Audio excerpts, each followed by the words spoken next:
120.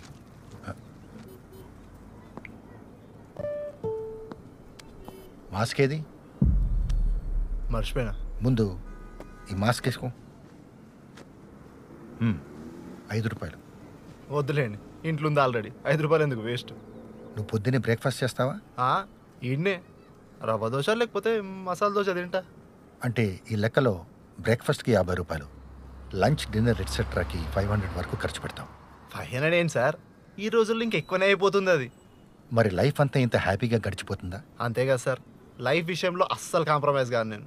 మరి ఎందుకు మాస్క్ విషయంలో కాంప్రమైజ్ అవుతున్నావు? మాస్క్ లేకుండా నువ్వు ఇంటికి వెళ్ళే లోపు కరోనా వస్తే నీ వల్ల అందరూ సఫర్ అవుతారు. Okay sir.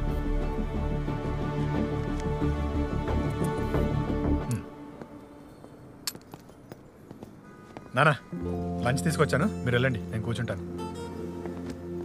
నువ్వు తిన్నావా?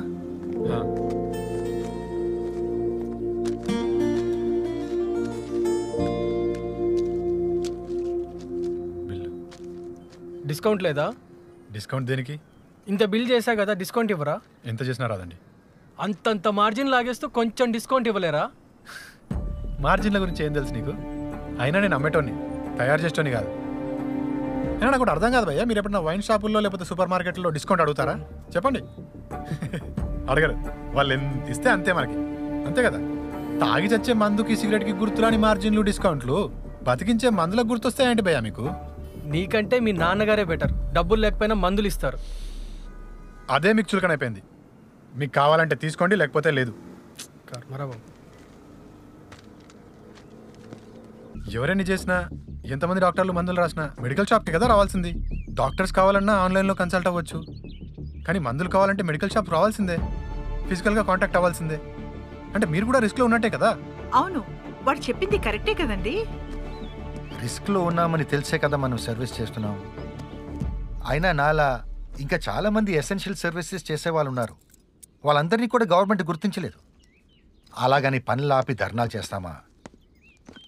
వాళ్ళ గురించి నాకు అనవసరం నాన్న, కానీ మీరు మాత్రం వ్యాక్సిన్ తీసుకున్న తర్వాత షాప్ తెరవండి ప్లీజ్. భయపడి మా మెడికల్ షాప్ వాళ్ళంతా కూర్చుంటే కరోనా తగ్గిపోతుందా చెప్పు? బుల్లెట్ తగిలితే పోతామని తెలిసి కూడా బోర్డర్లో దేశం కోసం ఫైట్ చేస్తున్నారు. వాళ్ళు ఎలాగో ఈ ఫైట్లో మేము అలాగే. మీరు మెడికల్ షాప్స్ గురించి చెప్పిన ప్రతిసారి నాకు నచ్చుతూనే ఉంటారు నాన్న. నచ్చినా నచ్చకపోయినా మీ నాన్న డ్యూటీ మీ నాన్న చేయవలసింది.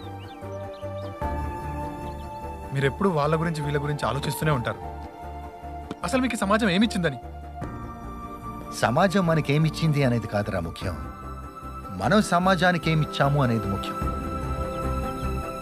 ఒక్కటి నిజం సూర్య, తీసుకునే వాళ్ళని కాదు, ఇచ్చే వాళ్ళని గుర్తుపెట్టుకుంటుంది సమాజం. అది గుర్తుపెట్టు. మాతో మీ వ్యాపారాన్ని పెంచుకోండి. అన్ని రకాల వ్యాపార ప్రకటనలు మా IoT ప్లాట్ఫారంలో వేస్తాం. అతి తక్కువ ఖర్చుతో మీ వ్యాపారం నిమాతో ముందుకు తీసుకువెరతాం. అన్నింటిలో మీ వ్యాపారం ప్రచారం చేస్తాం. మీ వ్యాపారం మా ప్రచారం. మీ వ్యాపార ప్రకటనల కోసం ఈ నంబర్కి కాల్ చేయండి.